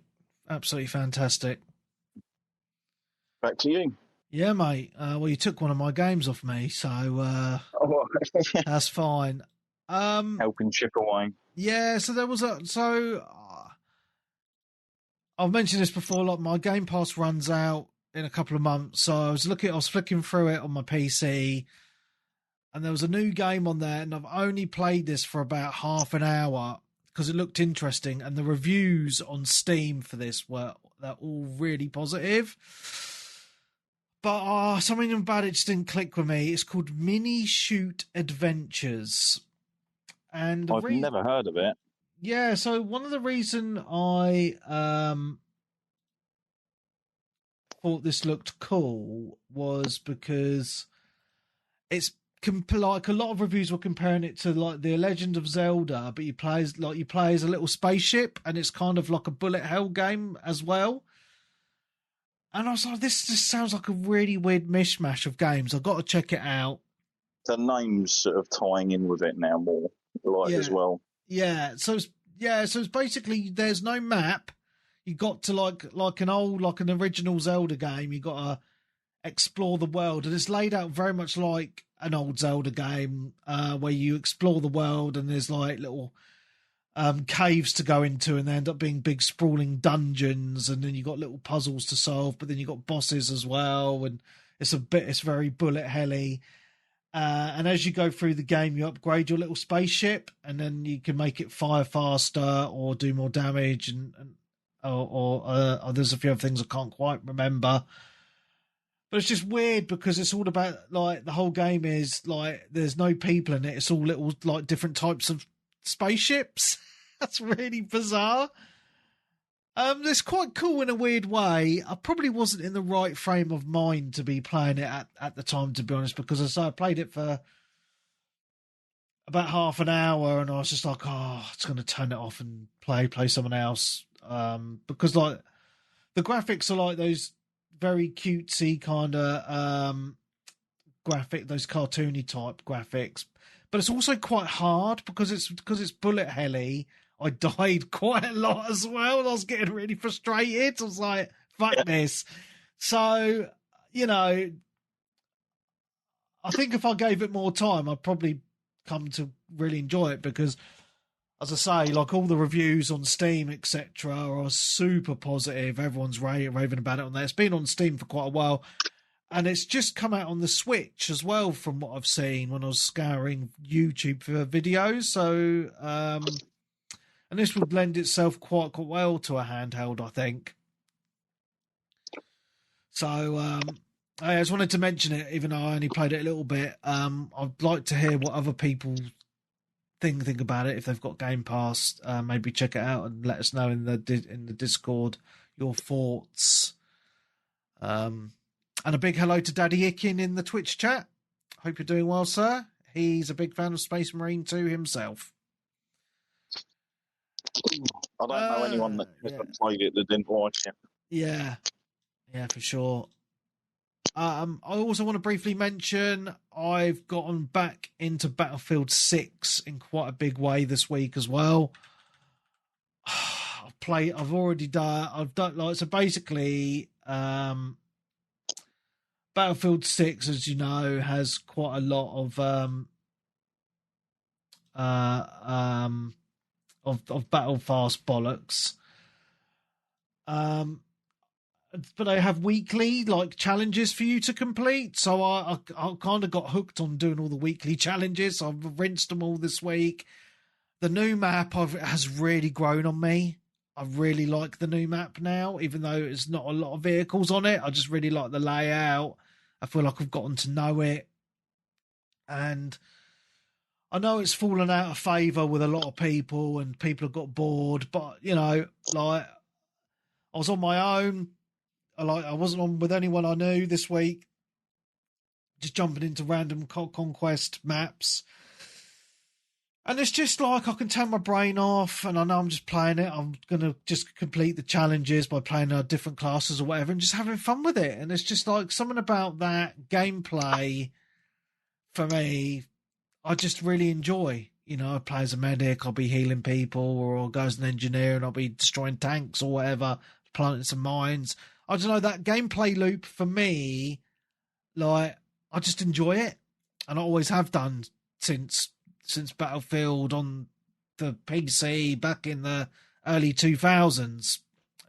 So I'll definitely be carrying on playing it. It's just a shame that it seemed like I don't really know anyone else that really plays it in the community, which is a little bit sad, because it would be nice to get some sessions on with people, but I know people are busy and playing other games and stuff, but I still think it's a lot of fun. So I just wanted to mention that as well. And just before I go back to you, Darren, because I just wanted to briefly mention this as well. Final Fantasy VII, the original, had an update on Steam.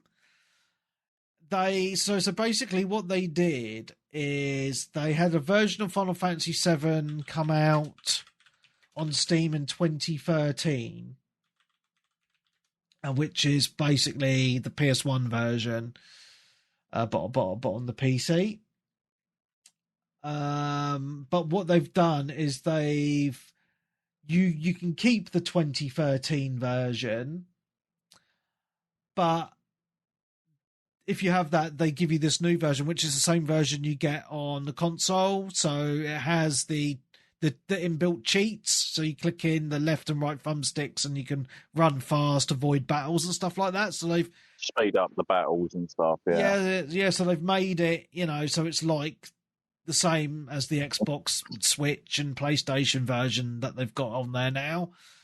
Yeah, that was the infamous version that was basically announced, wasn't it? When everyone was like, "Oh, they're going to do a remake of 7," and then it's like, "No, that's not what we wanted."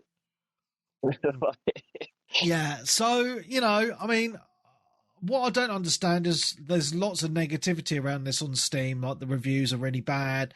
I played it for a couple of hours just to see what it was like, and I was like, I was thinking to myself, I don't see what people are moaning about. It's Final Fantasy VII. I'm playing it. It's the game. I don't understand the issue. I think some of the problem is people don't like change. Obviously, you can't buy the older version now. And the mods only work on that older version. So there's quite a big modding community around the game. There's a mod. So this wasn't an extra. They've actually just changed it to the newer version. Well, in my Steam library, I've got the option of playing either or, but they don't actually sell the 2013 version now. This has replaced it for sale on Steam. But if you can get it from mobile phones, can't you? I'm pretty sure you can buy it. Yeah, you can get it. You can get it on everything. But there's a popular mod called Seventh Heaven, which completely, you can mod everything in the game, better graphics, all sorts of things.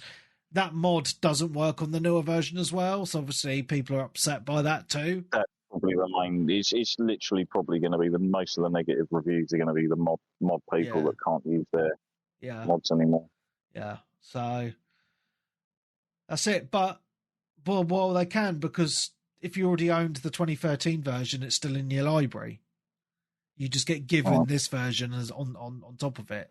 So I've got 2 versions of Final Fantasy VII in my Steam library now. So,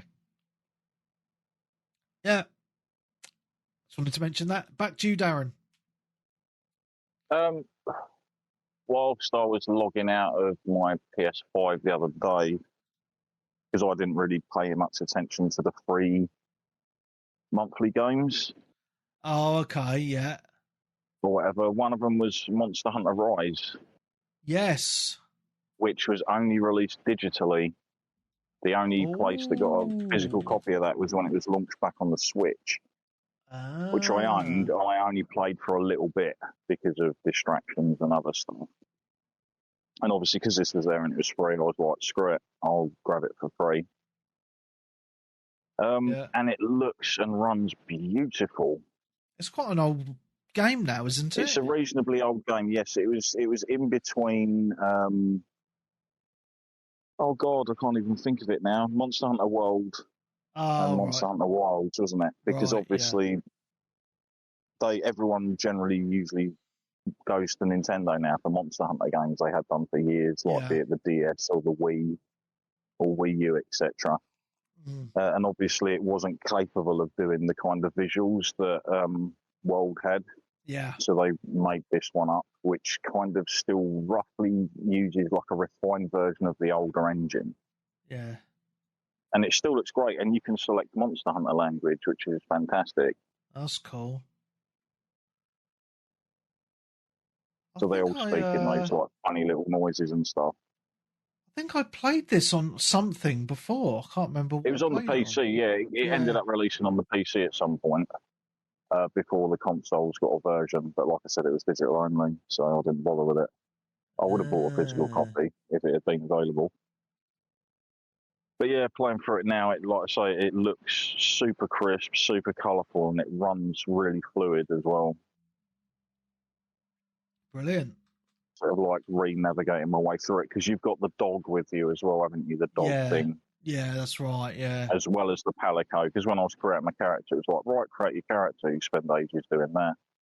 Oh, now create your dog. Oh, right, yeah, that's the adult character for this one, isn't it? Create that. And now create your palico. It's like, oh, for God's sake.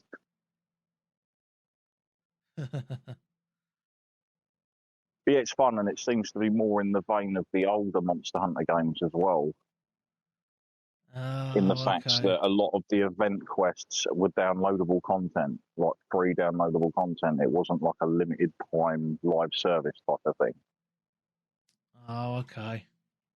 You just downloaded it, and once you downloaded it, you could access it and play it and get the unlocks from it. Right. Because when I went into this, there was like about 4 or 5 pages of stuff in my inbox from like the mailman. Oh, wow. In game of like 3 armors, 3 layered sets, a ton of like bonus quests and missions and stuff like that. So as a freebie for PS Plus or wherever it's a freebie, you get loads of hours of play out of this if you like Monster Hunter. Yeah, for sure. And obviously there's monsters in this that aren't obviously in the newer versions. Yeah. Brilliant. So yeah, well worth a check. And it is more like the older Monster Hunters as well. You have missions where you have to go out and it's like, go and collect these herbs, go and slay 8 mini animals kind of thing. Which I like because it's a way of exploring, gathering materials, getting stuff done and earning a bit of cash, because obviously cash is generally the thing becomes more of a wall in the game than other things. Yeah. Like having the money to sort of like craft and upgrade your gear and stuff.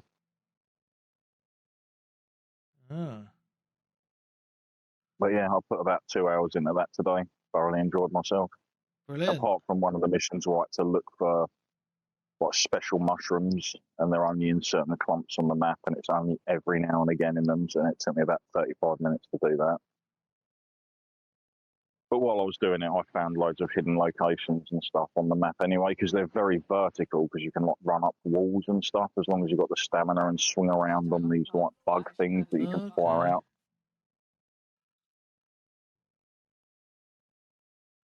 Cool, yeah. Obviously, ride the dog around like the secret in the newer game to get to places quicker. And that's just the base game, because obviously this is just the free base game. It doesn't include the Sunbreak expansion. Oh, yeah. Well, it's nice to see that PlayStation people are getting some options for some good older games as well, to be honest. So, yeah, PS Plus is also, I don't really download games from it most of the time. Yeah, I know. But every now and again, you'll just get one in there where you're just like, yeah, I'll add that to my library. Thank you very much. Good times. Cool. Yeah, and I might as well finish up. There's like a new battle pass for Street Fighter 6 leading up to Alex's release in like a week or two. So I've just been playing that a bit to get some of that done. I haven't played Street Fighter 6 in bloody ages. Good times. Still popular. Yeah. I think it's still one of the most popular fighting games, Street Fighter 6 and Tekken 8. Yeah. Oh, good. Good times. But nice. PS Plus for me, they added another game on there. I can't remember. I don't know if it was monthly or on the catalogue. I can't quite remember. All melded into one in my mind. PGA Tour 2K25. It's the one with Tiger Woods. I love a good golf game, mate. I did I used to love all the Tiger Woods back in the day on the Mega Drive and the PS and stuff. Yeah, it basically was PGA. Yeah, I used to love the old golf games. I like one of my favourites was Lynx on the original Xbox. Remember that? Yeah. Oh, mate, great times. So yeah, I just thought, because I always have good memories of playing golf online with my friends and stuff, but I wanted to see what this was like. So I just did a round of 18 holes and has that traditional, move the right stick backwards and forwards to do your swing. It's just pretty easy. The hardest part of this, like any golf game, is the freaking putting, because there's no line. It's all the grid. It has the grids on the green, and then it shows you like how fast it's going left, right, or whatever. So then you got to guess how speed. Oh my god! Oh, I'm so shit at putting. So shit. But always out of most games, to be fair, I think golf is one of the most skillful games out there. Really. Oh yeah, for sure. But no, it's a lot of fun. Like if we got a crew together to play online, I think you'd have a blast. I do like a good golf game. It's much better than that EA golf game, to be honest. Like with the graphics, and you're not getting stuff shoved in your face to buy loads of outfits and shit. You sure 2K is usually egregious for that kind of stuff. There is a section, but like when I played the EA one, it's like shoved at you all the time. Whereas on this, I didn't get that. I didn't feel like I got that. So, it's quite good to have a big sports game like that on PS Plus, to be honest. So yeah, it is actually. It does say it's on the PlayStation Plus monthly games. Well, there you go. You could probably get that as well, Darren. I've got too much, mate. And the thing is, I can add it, but add it to your library. You don't have to download it. True. I might as well do that. Why not? Yeah. So so that's on there. Just to let people know, it's really, really fun. It's golf. Obviously, been playing shitloads of Gran Turismo 7. Don't need to speak about that anymore because I play it every fucking week. Been getting back into my sim racing a little bit this week as well. Not on iRacing though. Been playing Le Mans Ultimate. It's fucking great. It's like playing iRacing, but I'm not having to pay £15 a month to play it. So even better. With better graphics, and so basically the way I play it is exactly like iRacing. It's daily races, and the races are like every 20 to 30 minutes, a bit like what Gran Turismo does on the sport mode as well. So then you register for a race, you can do a bit of practicing if you want, then you qualify, then you race. But it's, I'm using my will for this, and it's very realistic. It's going for that very hardcore simulation. With mainly GT3 cars. I'm not very good, but I'm having a lot of fun playing this at the moment because it's giving me that multiplayer racing itch that I really enjoy. Because I've got a lot of sims on my PC, but very few of them have a big online community unless you want to pay for iRacing, and I don't want to pay for that. So this is kind of that next best thing because it has that daily races. So yeah, man, it's a lot of fun. So I thought I'd mention that. And the last game that I've been playing, me and my boy have been playing it quite a bit this weekend because the weather's been shit, so we haven't really gone out much. Is the finals. We are still rinsing the finals. It is so much fun. We can't stop playing it. I just don't know what to say, mate. It's just like one of those true gem multiplayer FPS games that it's not gory. It's just old school fun. It's made by the same people that made Ark Raiders. Yeah. And it's basically as I mentioned on podcasts before, there's various different game It's like modes. Unreal Tournament if it was a tournament. Yeah, because it's To a set. degree. There's no blood. There's no gore. It's set in an arena with That's announcers. not like Unreal Tournament. You used to blow people bits. Yeah, but you got different character classes, light, medium, and heavy. Have different guns, different perks and abilities. And the mode that we play is cash grab. We have 3 teams of 3 people. There's cash in the middle. You got to grab it and take it to one of the 2 cash out points, and then you got to guard your cash out point. But what makes it fun is everything is completely destructible. The walls, the floors, the ceilings, everything. And it just becomes absolute madness because people can steal your cash out. And the first team to get 2 cash outs is the winner. So it becomes very much an attack and defend type game, and you're using your different abilities with different classes. It's one of those, because I don't know anyone else personally who plays this.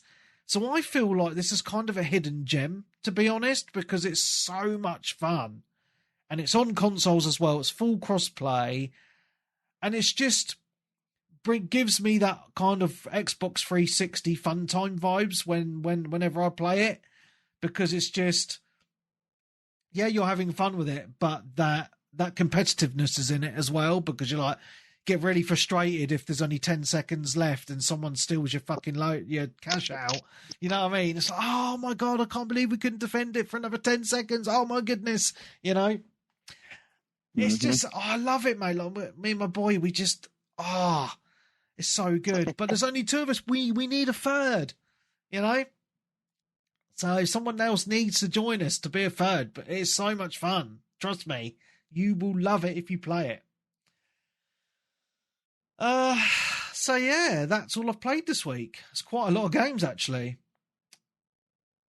Yeah, really do highly recommend the finals. It's free to play, and you won't. If you have people to play it with, you will not regret it. It's amazing.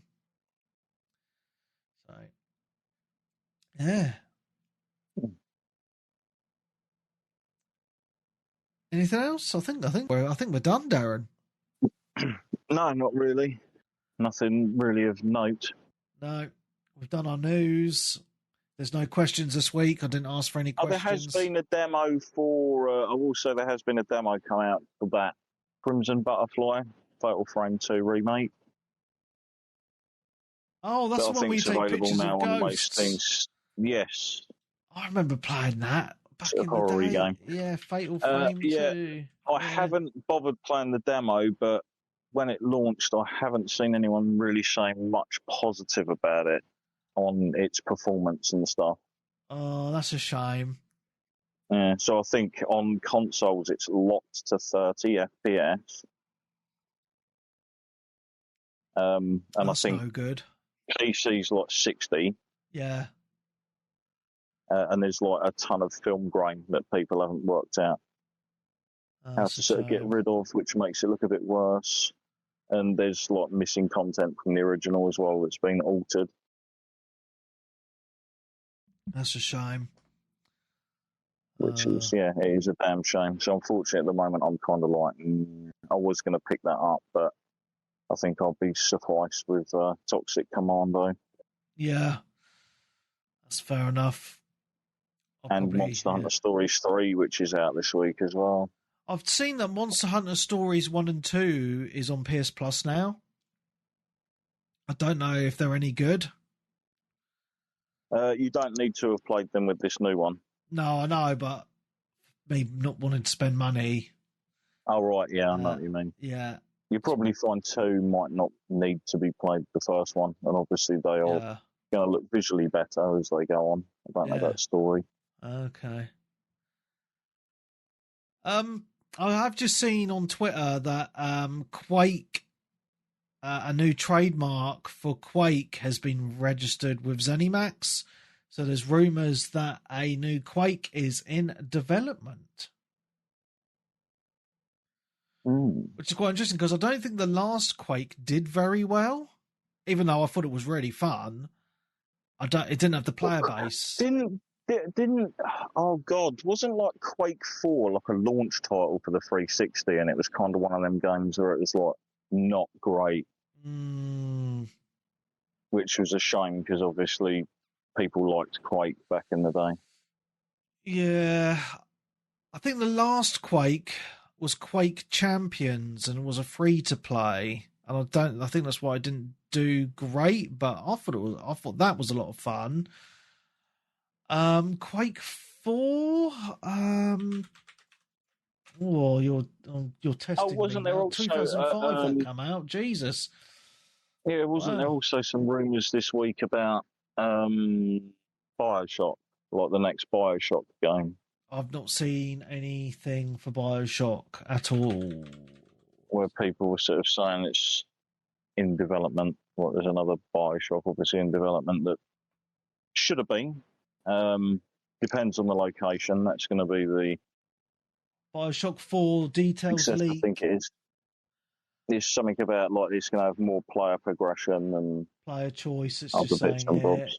yeah, that's quite interesting. I was just waiting for more on. Oh God, what's it called? That weird game that's being made by Ken Levine, Judas. Oh, which still like we saw a trailer for Judas like years ago, wasn't it? Years ago, yeah, it was years ago. I'm sure it's at least 4 years ago or more. Right, and like the game looked reasonably well done then. Yeah. As in, like, oh, that's going to be a year, 2 years out, and here we are. And it's been a while since there's been any updates on that at all. Oh my goodness, yeah. Which is a shame. Yeah. So the reveal trailer was 3 years ago. Jesus. Story trailer was 2 years ago. And there was like a year ago a little gameplay overview, and then nothing. But yeah, that's one I've still got my eyes on because it could be a fun game. It'll be like Chrysol, basically. Yeah. I just wanted to say, like, I've been watching loads of Crimson Desert videos this week because there's a load of streamers and content creators I'm just staying away. I was sold on it anyway. I just want to kind of try and keep some stuff for my own discovery. All I was going to say was I won't spoil anything, but the more I see of it or have seen of it, the more I want it. Like, there's just so much detail in this game by the looks of it. Oh. If it lives up to what I've seen, man, this is going to be something special, I think. So I don't know how. It should be great. Yeah, like it's going to be over 100 hours worth of stuff to do. Easy, big world. Yeah, that's all I'm going to say, mate. I'm not going to say anything else, like, but I've seen some cool stuff on this. That's all I'm going to say. Well, yeah, I've watched all three of those like videos they put out on the different aspects of the game. Yeah, fantastic. Yeah, so good couple of weeks for games, man. You got Toxic Commando, as we say, and Crimson Desert out within a very short space of time. So Toxic Commando is out on the 12th. Thursday. Yeah. And then Crimson Desert is out on the 19th. Following Friday. Yeah. So, wow. Good few weeks of gaming ahead of us. Isn't that other game quite a few people are looking forward to it in early April? Saros? Oh, on the PlayStation, yeah. Mm. I'm not interested, mate. But it does look fantastic, but not for me. Mm. Give us a brand new, like super pimped out, like this is what we can do now. Actually, give it to Saber Interactive to do it, maybe even. Yeah. Earth Defense Force. Oh wow! I remember. Oh, I used to play that on the 360, mate. I loved it back then. Imagine one of them going like proper balls out, but still keeping that like B-movie cheese to it. Yeah. Oh, I'm just watching another Crimson Desert video at the minute. I'm streaming it. Oh, it looks so good. Oh, amazing. Well, on that note, mate, I think we should end it here. Yep, sounds good. Been awesome. Thank you very much. So for me and Darren, it's been emotional. Thank you to those people that have listened live on Twitch. Thank you very much. It's always good to have people here to chime in. Cutty says that he loved Actual Golf on the PS1. That's going back a few years. Good times. So yeah, from us, it's been great. Thank you very much. We will hopefully see you next week for the Patreon episode. Goodbye.